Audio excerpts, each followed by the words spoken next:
Assalamualaikum warahmatullahi wabarakatuh. Kami dari kelompok 2 yang beranggotakan Atila Hendra Salsabila, Dini Arbafionita, Laili Rizky Aulia, Maimunah, dan saya sendiri Nurul Hidayati akan menjelaskan mengenai logam alkali. Yang pertama yaitu mengenai sumber-sumber logam alkali. Logam litium. Dari masa karak bumi, litium ini terdapat sekitar 0,006% dan di dalam air laut itu terdapat 0,1 ppm logam litium. Nah, dengan sumber utamanya dari logam litium ini adalah mineral spodumen. Selanjutnya logam natrium. Di dalam bidang industri, logam natrium ini paling banyak digunakan daripada logam-logam alkali yang lain dan memiliki reaktivitas yang sangat tinggi. Jika di alam, kita tidak dapat menemukan logam litium ini dalam keadaan murni. Pada litosfer, logam natrium ini dapat ditemukan atau melimpah sekitar 2,6%. Selanjutnya, kalium. Nah, kalium ini melimpah di litosfer sebanyak 2,4% dan di dalam mineral-mineral seperti orthoklas, silfit, child saltpeter, karnalit, feldspar itu kita dapat menemukan logam kalium ini. Nah, kita juga bisa menemukan logam kalium ini di dalam pisang. Yang selanjutnya yaitu rubidium. Nah, rubidium ini memiliki kelimpahan sekitar 10 ppb dan dapat ditemukan di alam itu dalam mineral feldspar dan karnalit. Yang selanjutnya cesium. Cesium ini adalah unsur kimia yang memiliki nomor atom 5 dan kita dapat menemukan logam cesium ini di dalam mineral polusit. Yang terakhir yaitu logam francium. Nah, logam francium ini adalah unsur radioaktif yang memiliki paruh waktu yang sangat pendek sehingga menyebabkan kelimpahannya di alam itu paling sedikit daripada logam-logam alkali yang lain. Yang selanjutnya yaitu mengenai ekstraksi logam alkali. Pertama, logam litium. Nah, logam litium ini dapat diekstraksi dengan cara metode elektrolisis, yaitu dengan memanaskan mineral spodumen dengan asam sulfat panas pada suhu 100 derajat Celcius.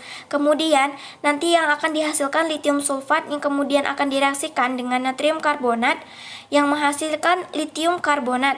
Kemudian litium karbonat ini nanti akan direaksikan dengan asam klorida yang menghasilkan litium klorida. Nah, dari sinilah nanti lelehan dari litium klorida ini akan dielektrolisis yang menghasilkan litium. Yang selanjutnya logam natrium. Logam natrium ini diperoleh dengan cara metode elektrolisis, yaitu dengan mengelektrolisis lelehan natrium klorida dengan menggunakan cell down. Yang selanjutnya logam kalium. Nah, logam kalium ini diekstraksi menggunakan metode reduksi, yaitu dengan cara mereduksi kalium klorida dan logam natrium pada suhu 850 derajat Celcius. Yang selanjutnya yaitu rubidium, yaitu diekstraksi menggunakan cara metode reduksi, yaitu sama dengan seperti kalium ini tadi, yaitu dengan mereduksi rubidium klorida dan logam natrium. Yang terakhir yaitu cesium.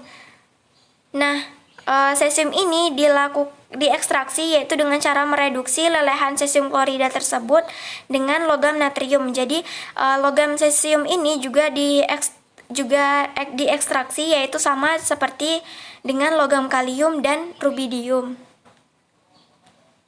Yang selanjutnya yaitu mengenai sifat fisika dan sifat kimia logam alkali yang akan dijelaskan oleh Dini Arbafionita.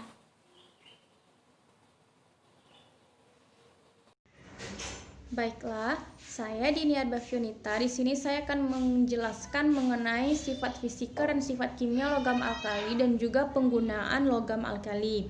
Nah, untuk sifat fisikanya, jari-jari atom logam alkali ini semakin ke bawah dia itu semakin membesar. Seperti dapat kita lihat, jari-jari atom unsur litium yaitu 1,52 Armstrong dan untuk natrium 1,86 dan untuk kalium 2,27 dan rubidium 2,48 dan untuk cesium 2,65. berbanding terbalik dengan energi ionisasinya. Nah, dan untuk titik leleh dari logam alkali ini seperti yang bisa kita lihat, untuk litium 186 derajat Celcius, untuk natrium 97,8 derajat Celcius, dan untuk kalium 63,6 derajat Celcius, dan untuk rubidium 38,9 derajat Celcius, dan untuk cesium 28,5 derajat Celcius. Nah, di sini saya tidak akan membacakan semuanya, hanya beberapa, dan untuk warnanya pada logam alkali ini berbeda-beda, seperti litium berwarna merah tua, natrium berwarna kuning, kalium berwarna violet, rubidium berwarna merah biru, dan cesium berwarna biru. Nah, untuk sifat kimianya, logam alkali ini bersifat sangat reaktif, dan alkali cenderung mudah kehilangan elektron karena merupakan zat reduksi yang kuat. Nah, logam alkali juga bersifat korosif dan merupakan penghantar listrik dan panas yang baik. Logam alkali juga memiliki energi hidrasi yang rendah karena muatan ionnya juga rendah. Nah, untuk logam alkali ini bisa direaksikan dengan air, dengan gas hidrogen, dengan nitrogen, dan dengan halida. Nah, apabila direaksikan dengan air, maka dia akan menghasilkan basa dan juga gas hidrogen. Selanjutnya, penggunaan logam alkali dan senyawanya. Nah, untuk litium, dia itu sebagai zat pengering untuk pelarut-pelarut organik, mampu membantu memulihkan jiwa yang sakit, menenangkan bagi penderita kelainan jiwa seperti gangguan kemurungan. Nah, selain itu, litium ini juga digunakan sebagai media transfer panas pada percobaan reaktor nuklir karena suhunya yang memiliki suhu yang sangat tinggi. Nah, selanjutnya natrium sebagai penerang atau cahaya. Jadi natrium ini bisa digunakan sebagai penembus cahaya pada kabut yang digunakan pada kendaraan bermotor. Nah, kemudian sebagai produksi obat-obatan dan penyelup dalam metalurgi logam. Digunakan juga dalam industri rayon, sabun, kertas, dan lain-lain. Contoh senyawanya ada NaOH, ada NaCl, ada Na2SO4, NaHCO3, dan NaH. Nah, untuk kalium ini sangat berguna dan bermanfaat bagi tubuh kita, seperti membantu kerja syaraf, membantu otak mengirim pesan ke otot, dan kalium ini juga digunakan dalam peluruhan radioaktif kalium argon untuk mengetahui umur benda kuno tersebut. Contoh senyawanya yaitu KNO3, KO2. Nah, untuk rubidium dan cesium dan juga francium itu masih jarang digunakan karena masih jarang untuk ditemukan. Nah, tetapi untuk cesium yaitu pada umumnya juga digunakan untuk beberapa kali pada sel fotolistrik.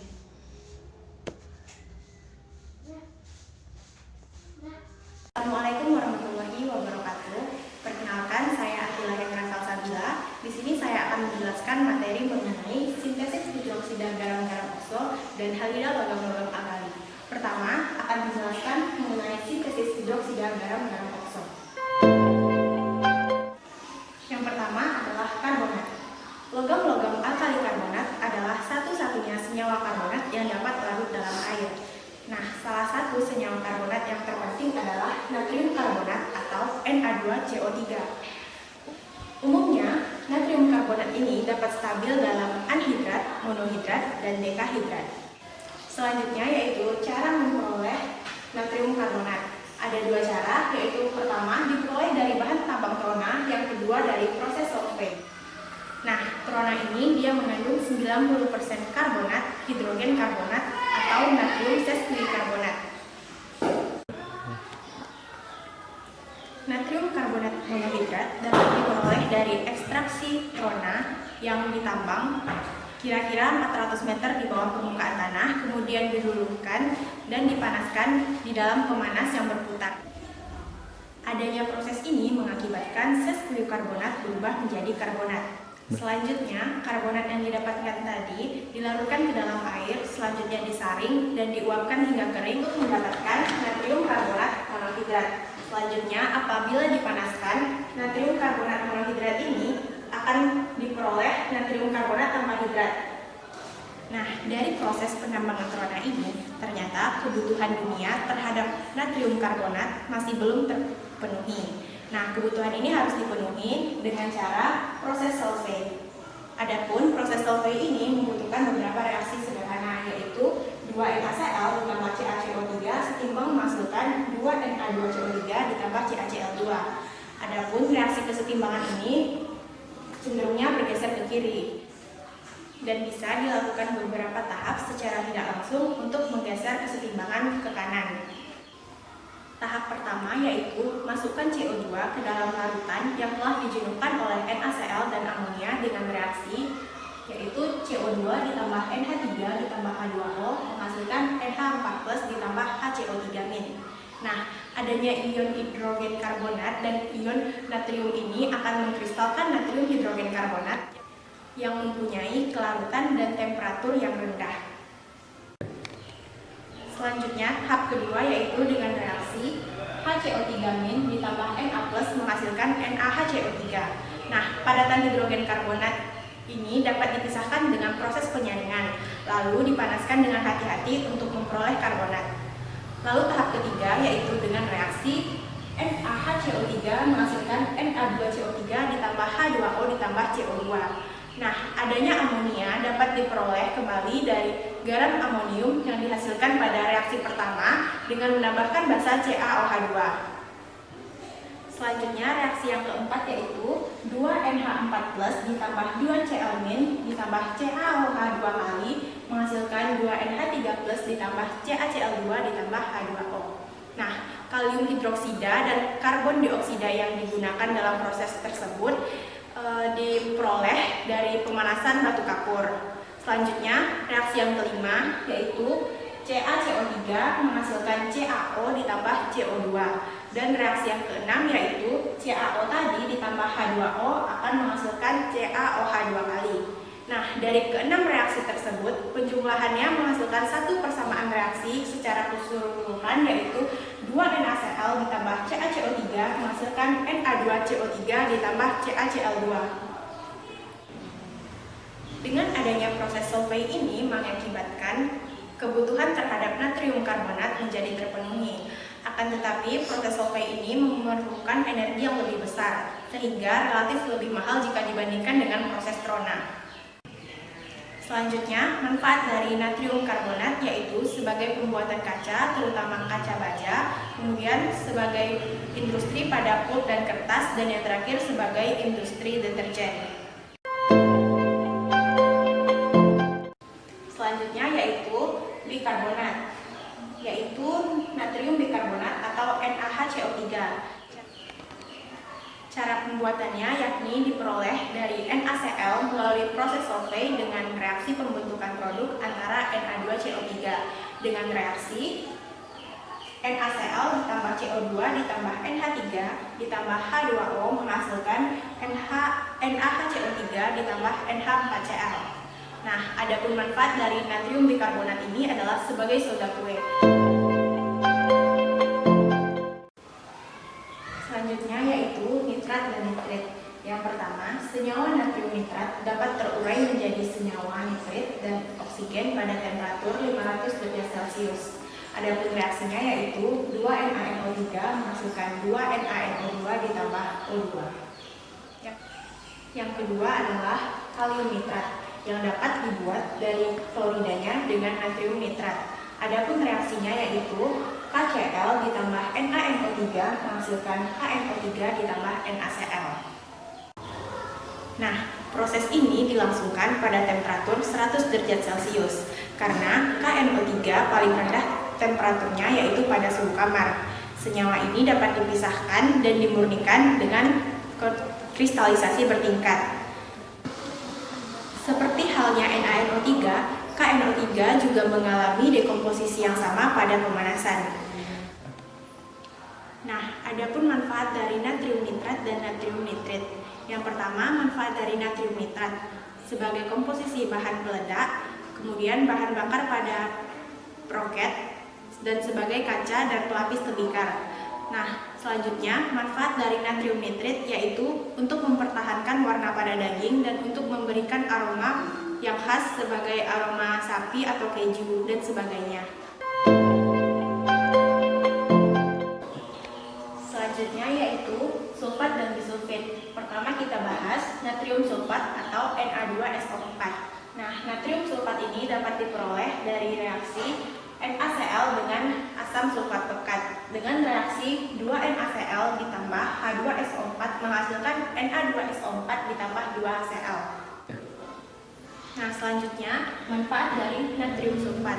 Manfaatnya yaitu digunakan pada industri kertas. Dalam hal ini, natrium sulfat digunakan untuk membuat natrium disulfida. Kemudian, natrium disulfida ini dapat melarutkan ligan dari kayu. Nah, sehingga diperoleh pulp atau buku kayu, di mana pulp ini merupakan bahan komersial yang diperlukan oleh kertas.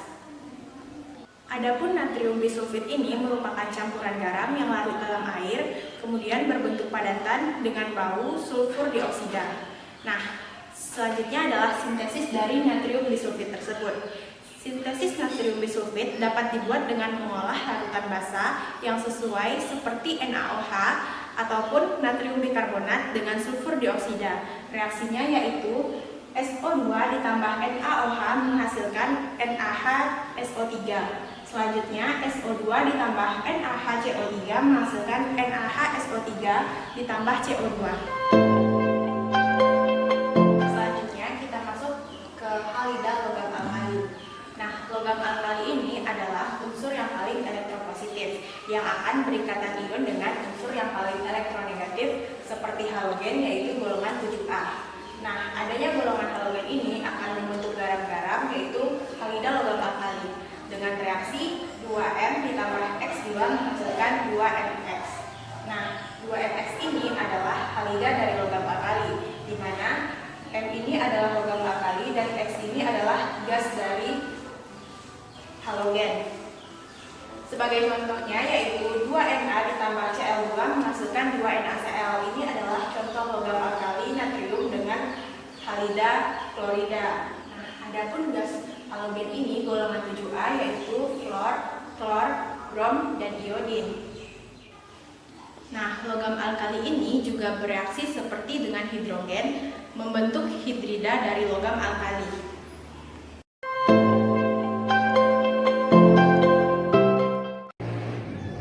Baik, selanjutnya masuk kita kepada sifat-sifat hidroksida, garam-garam okso, dan halida dari logam alkali. Hidroksida logam alkali dengan berwarna putih padatan. Alkali hidroksida tembus cahaya dan dalam air berlebih, menyerap uap air udara hingga terlarut, kecuali pada litium hidroksida oktahidrat. Semua alkali hidroksida berbahaya sebab bereaksi dengan protein kulit yang menyebabkan permukaan kulit menghilang.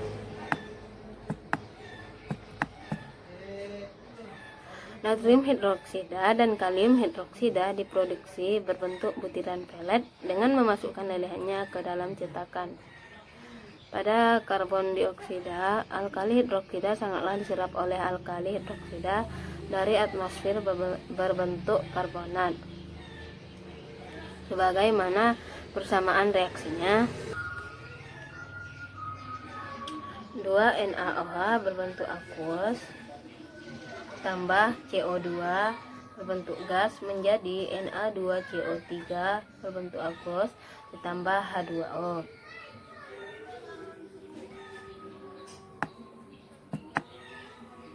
Kemudian, karena mudah larut dalam air, alkil hidroksida merupakan sumber hidroksida yang sangat baik. Dengan cara elektrolisis, natrium hidroksida dapat dibuat dari garam dapur dalam sel diafragma.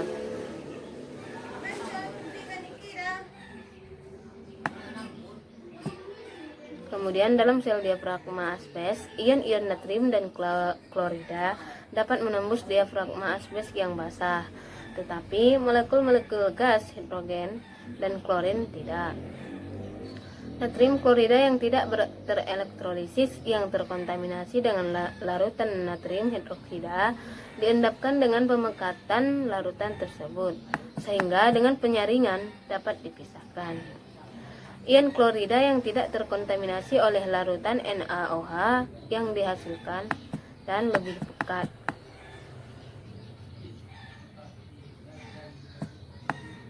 Kemudian manfaat dari natrium hidroksida ini sebagian besar banyak digunakan sebagai reaksi pada berbagai pabrik sintesis senyawa organik, anorganik, dan bahkan juga dapat digunakan pada pembuatan pulp pabrik kertas. Dan dapat juga digunakan sebagai bahan pembersih peralatan rumah tangga.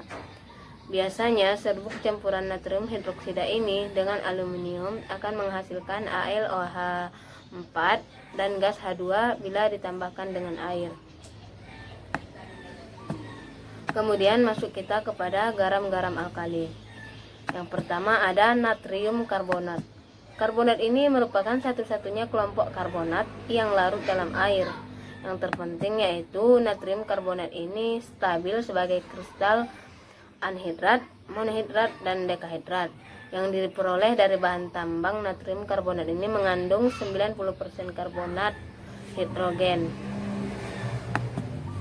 Kemudian merupakan jumlah ion natrium yang terdapat dalam setiap unit karbonat di dalam mineral.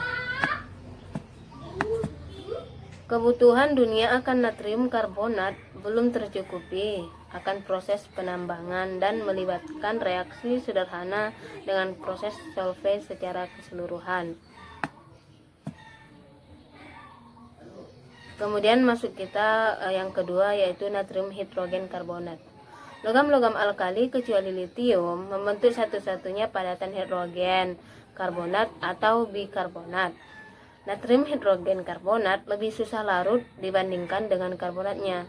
Jadi, dengan mengalirnya gas karbon dioksida ke dalam larutan jenuh karbonatnya, kemudian untuk sifat natrium bikarbonat dapat dimanfaatkan sebagai bahan utama pada pemadam kebakaran. Karena serbuknya ini mampu menyelimuti api dan juga gas karbon dioksida yang dihasilkan itu untuk mematikan api. Kemudian selanjutnya itu natrium nitrat dan kalium nitrat. Natrium nitrat dalam jumlah yang sangat besar terdapat di cabai. Natrium nitrat terurai menjadi senyawa nitrit dan oksigen pada temperatur 500 derajat Celcius.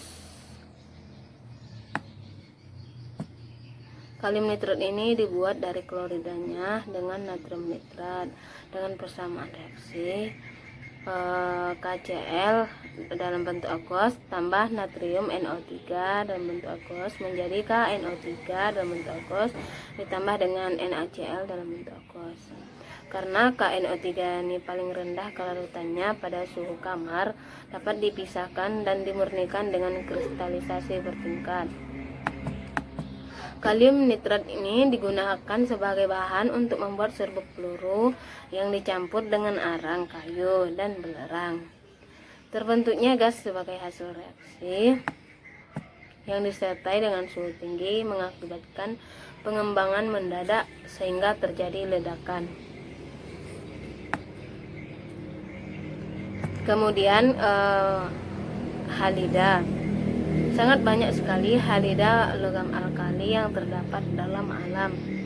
Digunakan sebagai bahan mentah untuk membuat senyawaan lain dari logam dan halogen. Karena sifat yang dimiliki logam alkali menjadikannya sangat mudah bereaksi dengan unsur lain, salah satunya halogen yang membentuk senyawa halida. Salah satu contoh dengan halogen yang membentuk halida yaitu 2Na dalam bentuk solid ditambah Cl2 dalam bentuk gas menjadi 2NaCl dalam bentuk solid. Kemudian natrium klorida dan kalium klorida ini diambil langsung dari tambangnya. Bagian terbesar dari kalium klorida yang diperoleh kira-kira 3 juta ton per tahun di Amerika Serikat yang digunakan dalam pupuk. Kalsium klorida ini juga sering dijumpai di alam yang diproduksi sebagai suatu produk sampingan yang jarang sekali digunakan dalam proses survei untuk membuat natrium karbonat. Kemudian itulah yang dapat saya sampaikan. Terima kasih.